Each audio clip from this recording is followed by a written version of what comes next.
Hello and welcome to another episode of the Classical Republican. Today we're doing an end of session legislative review for 2020. This is the Idaho legislature. So I want to start off with education.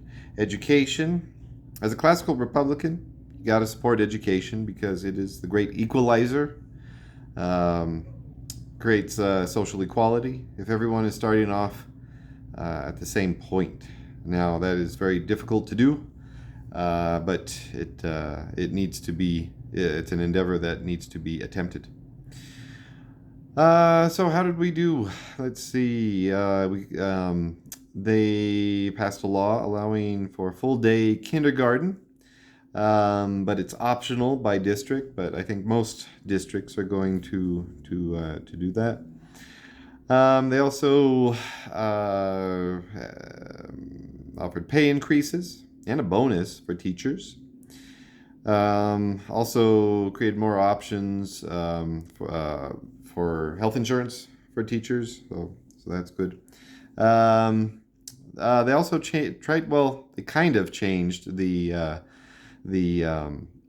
funding formula, which used to be average daily attendance, and they're trying to move it to enrollment-based funding. So we'll see how that works. And then they're coming up with standards for civics, and I don't know. It seems like there needs to be more work done on that. As a classical Republican, I'm in favor of civic education. And having common education throughout the entire state. Let's see. They also did a lot for the workforce, childcare, infrastructure grants, workforce housing projects, and also a lot of behavioral and mental health assistance, but through telehealth means. Also helped to better define unemployment insurance. So that was really good. So these are things that all help people to become to be less dominated by others, and so I think that's a good thing. Let's get into some specific laws. HB 447. That's the paid family leave, and so paid family leave is a good thing. Provides a method of funding and says that you cannot be fired for taking family leave. HB 499 allows emergency communication officers to join PERSI, which is the retirement pension for the state. And so that's, not always worrying about what you're going to do after retirement is something that is classically Republican, because you have to be able to not be dominated by those circumstances. HB 507, the use of lit archery sites. So that's really cool. So I want to say that hunting is very complicated here in Idaho. I came from Maryland. Actually, I started hunting in Missouri, came to Maryland. It was really easy there.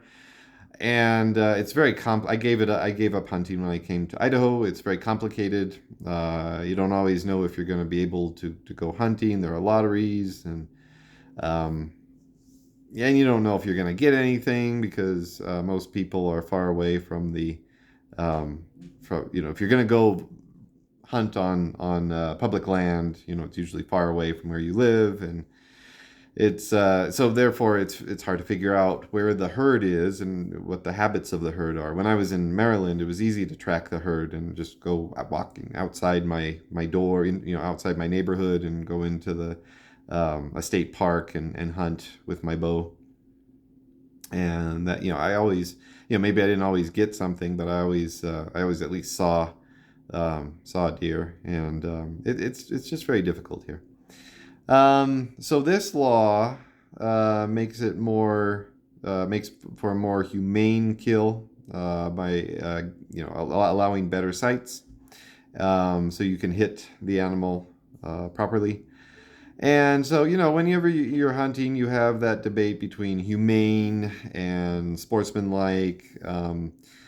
Is it making it easier to hunt? Yeah, it's making it easier to hit the target. So it's less sportsmanlike, I guess, but it is more humane to hit it in the proper place to make sure you get a definite kill and you don't wound the animal. So, um, on to HB 564. And I'm saying these because you can go and look them up on the legislature website to read them for yourself. This is the Homeowner'S Exemption. And so, I've been reading Mazzini, Giuseppe Mazzini, and he said that, you should not tax the essentials. He says, of course, you should have taxes, but you should never tax the essentials. So things like food and shelter should not be taxed. SB 1295 clears up issues with credit unions, and credit unions are good because they give you more options and are less hierarchical than banks.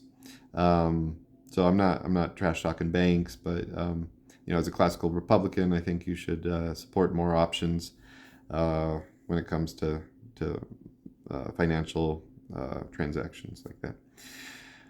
And let's see. Oh, there was a Senate concurrent resolution 115, and it was to develop standalone standards for civics instructions that include the teaching of natural law. So, as I said earlier, it's good to have standards, especially for civics, but as a classical Republican, we do not believe in natural law because there's nothing, natural about any specific law. And if you do not live in a state, as opposed to a state of nature, if you live in a state that was created by people coming together, you have to have that state enforcing law. So natural law is kind of a cultural thing that, culture comes together, builds a state, and they are able to enforce that law because they have a state, not because it's natural. Most classical Republicans do not believe in natural law. Let's see. Yeah, so most of this was positive, but I tried to stay away from negativity of what went on in the 2022 session. So I tried to focus on the good, the classically Republican good that is going on in my state, the state of Idaho. If you live somewhere else, you can hopefully take inspiration from these classically Republican examples and commit them to your state or country. Long live the Republic.